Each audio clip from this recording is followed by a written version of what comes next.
we're getting dual messages at the moment from the government. One, that there is, and they recognise, a cost of living crisis, but two, that there is a budget repair crisis as well.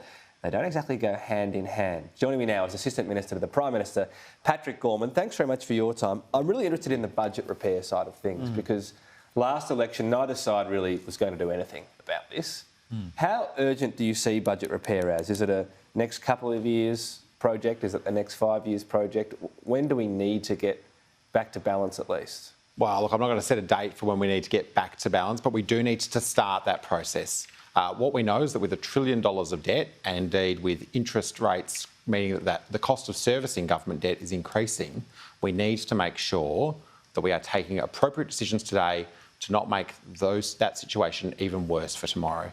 I think most of your viewers would agree with that principle. So where we've chosen to start, as the Treasurer has outlined, is on multinational tax avoidance. We see that there's a lot more that can be done in that space to make sure that everyone who operates in Australia is doing their share of the lifting. And that might be a few billion a year at best, $2-3 billion a year at best. We'll outline more in the budget. Sure, yeah. But that's what we're talking. It's a $40 billion structural deficit. So it's a lot of people will agree, let's hope it works, but it's not really much of the heavy lifting, is it?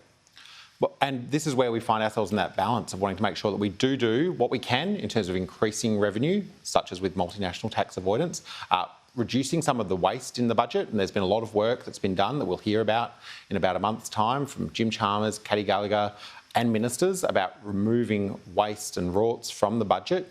We know that we've got to spend every dollar as carefully as possible. And then when it comes to the spending that we do put into the budget, we need to make sure that that doesn't just have a cost to the budget, but it has a benefit for families and that it has a benefit for our economy at large. And that's why we see that spending more money on childcare is such an important proposition, because it puts more money into the pockets of families, helping with cost of living pressures, but it also frees up people to work in the economy. And we know that if we can do that, that actually gives us a really good return on investment. And that's the sort of test that we're applying to every proposal that comes forward. All of what you're saying, though, doesn't get to the heart of what needs to repair the budget structurally, $40 billion a year. It'll require a combination of raising a new tax, major new tax, or serious spending cuts. And you just sort of put everything up there and go, well, everything has to be on the table in terms of that to us to get the best options, because there's so much needed. You can't just go, well, here's one tax and it's all sorted, or here's one spending cut from this area, it's sorted. That's right. It is so complex, and what we've seen over the last few years in particular is government spending in some areas did get probably a bit out of control. Is it's going to take some proper budget processes when did it get out of control, would you say? I think when we probably gave a little bit too much when it came to a lack of controls around JobKeeper. We've raised concerns about that in the past. Not so much about how much people receive, but about how do you make sure that you've got appropriate controls on the money that government is putting on the table.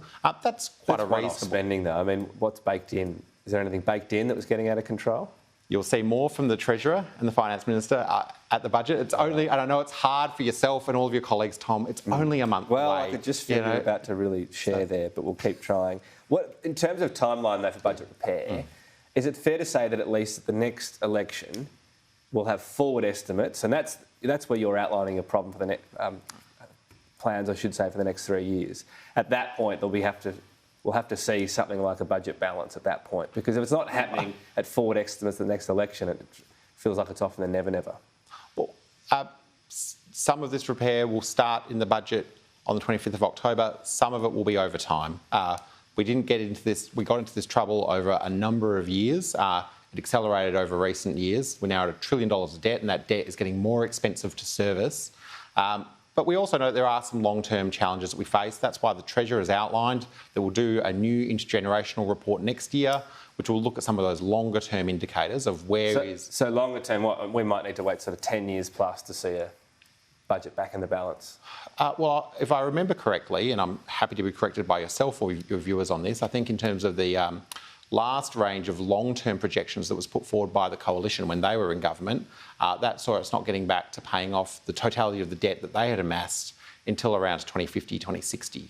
So at the moment, like the trajectory we're on is a very long-term trajectory. We hope that by doing things such as being more careful in the spending, doing more. I mean, I think what you need is when you're paying off debt sort of so far off in the future, you may as well not even mention 2060. It's sort of irrelevant. And again, I say that's not our projections. That was the projections of the former government. I want to touch on Optus. Biggest cyber hack in our history. Millions affected. 4 days in, we've got one statement from the minister, 3 lines that came out during the grand final. Well, let's talk about what's actually happened. Firstly, this is affecting 1 in 2 adult Australians. It is huge, and we expect that Optus, as the company that has been hacked, and their customers, well, the Optus does everything they can for their customers to ensure that wherever possible, whatever those loopholes were, and I'm not familiar with exactly how that data was accessed, but all of those are closed, and that they communicate really clearly with their customers, say what the action their customers should take. In terms of what we've done as the Australian government, we've made assistance available through the Australian Federal Police. The Australian Signals Directorate has been engaged directly with Optus on this, and we've had Home Affairs working to make sure... But you'd expect all of them. Why haven't we heard from the minister? It seems like a long time. Well, you just said that the minister's put out a statement, and in terms of the work that's actually happening, we're making sure that the agencies, and this is not just one minister, this is something that cuts across a range of portfolios. We haven't heard from any minister standing up on this specifically. You would have had the briefings this morning. She'll be out, will she, today? Claire O'Neill and giving a news conference. Was that in the morning? I'm not going to run through what ministers will be doing over the next few days. She's going to talk today, maybe.